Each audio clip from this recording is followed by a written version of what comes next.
back to the game. Recap tayo ng scores. Click Crew, ano ba guys?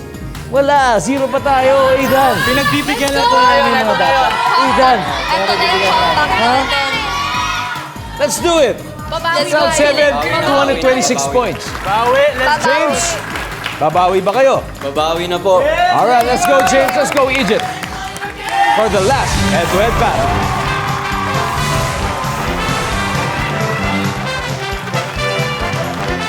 Let's go, James!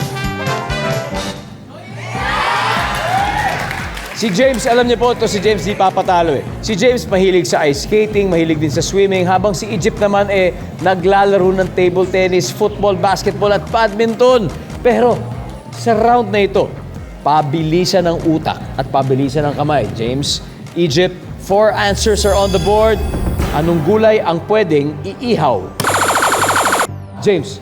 Talong. Eto na. Nandyan ba ang talong? Kumakain ka ba ng inihaw na talong? Opo. Pasok. Pass or play? Play po, play. Let's play the final round. Aidan, eto na kaya. Mahilig ka ba sa gulay, Aidan? Yes, mahilig naman po. Okay, eto, interesting.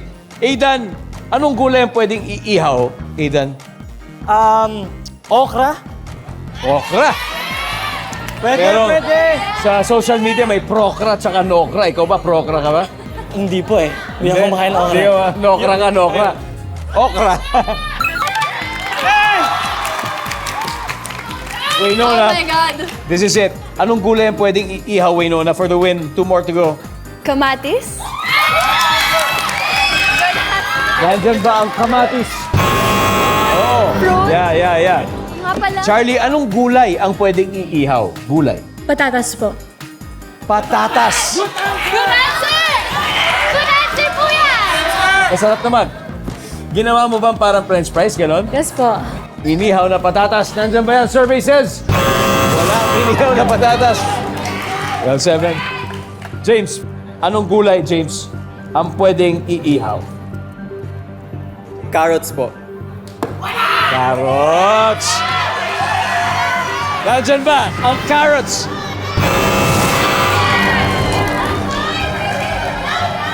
Guys, silence please. Ito situation natin. Okay, leading sila, pero may 267 points up at stake. Now, kung hindi makuha ni Lucas ito, mapuputi lahat ng score sa kanila at mananalo kayo. Kaya you gotta get this right, Egypt. Anong gulay, Egypt, ang pwedeng iihaw? Carrots. Cairo.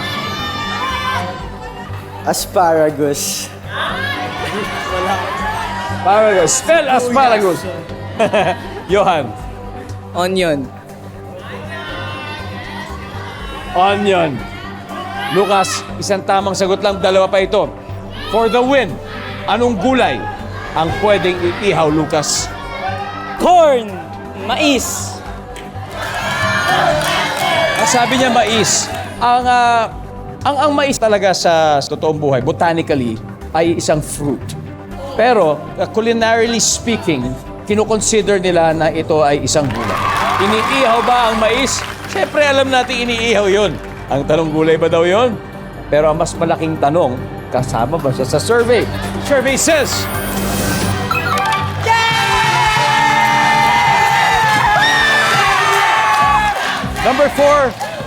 Number 4, Johan, pakibasa.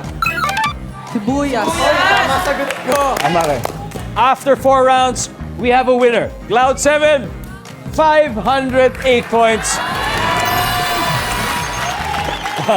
Ano? Ano guys, mukhang naihaw kayo ah. Mukha Hindi, na po. pinagbigyan lang po namin. Pinagbigyan lang po. Bibigyan mo. Di bale, mag-uwi pa rin naman kayo ng 50,000 pesos. Yes.